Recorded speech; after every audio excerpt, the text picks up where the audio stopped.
ஒரு சூப்பரான கிழங்கு சாதம் பார்க்க போகிறோம். இது பார்த்தீங்கன்னா லஞ்ச் பாக்ஸுக்கெலாம் சூப்பரான ஒரு ரெசிபி. அது என்ன ரெசிபின்னு பார்த்தீங்கன்னா, மசாலா அரைச்சி கருவேப்பிலை சாதம் எப்படி செய்யறதுன்னு பார்க்க போகிறோம். இதை மாதிரி அரைச்சி செய்யும்போது சாதம் ஒட்டாமல் உதிரி உதிரியாக வரும். வாங்க எப்படி செய்யறதுன்னு பார்ப்போம். கருவேப்பிலை சாதம் பண்ணுறதுக்கு அடுப்பில் ஒரு கடாய் போட்டுக்குங்க. இதில் 2 ஸ்பூன் கடலைப்பருப்பு,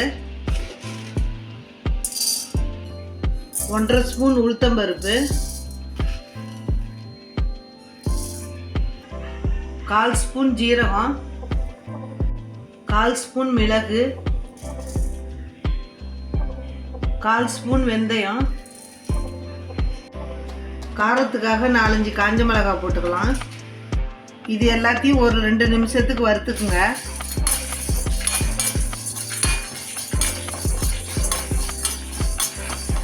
இது எல்லாம் பொன்னிறமாக வறுபட்டதும் 1 கப்பு கருவேப்பிலையை அலசி எடுத்து வச்சுருக்கேன். அதையும் இதில் போட்டுக்கலாம். இதையும் ஒரு வதக்கி விட்டுடுங்க.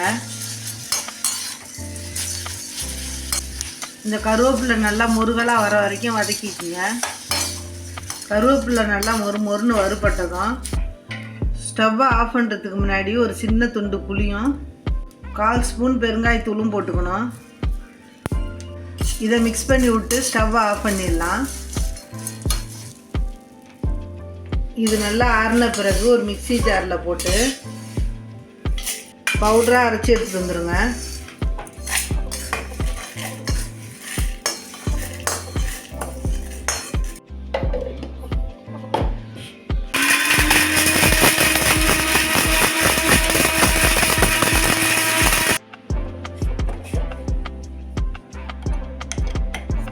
இந்த அளவுக்கு நல்லா பவுடராக அரைச்சி எடுத்துக்குங்க.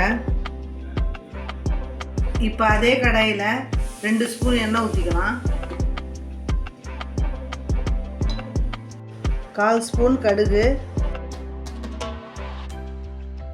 1/4 டீஸ்பூன் உளுத்தம்பருப்பு, 1/4 ஸ்பூன் கடலைப்பருப்பு, ஒரு காஞ்ச மிளகாயை கிள்ளி போட்டுக்கணும்.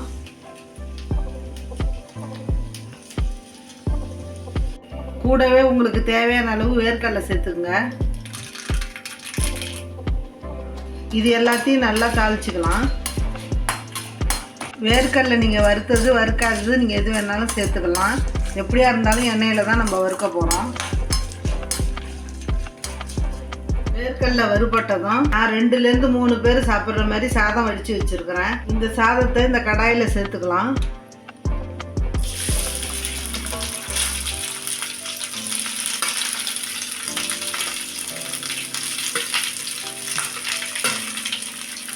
கூடவே இதுக்கு தேவையான தூள் உப்பு போட்டுக்கலாம். நான் 1 ஸ்பூன் போட்டிருக்கிறேன்.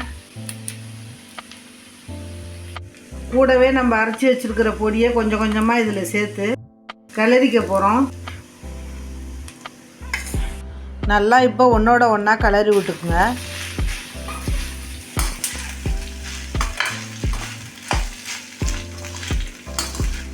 இப்படி கிளறும் போதே மசாலா பத்தலைன்னா உங்களுக்கு தெரிஞ்சிடும். நீங்கள் இன்னொரு ஸ்பூனு கூட மசாலா சேர்த்துக்கலாம்.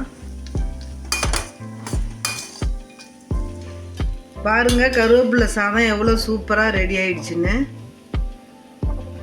இப்போ நம்ம ஸ்டவ்வை ஆஃப் பண்ணிடலாம். நான் சேர்த்தது போக பவுடர் இன்னும் கொஞ்சம் இருக்குது.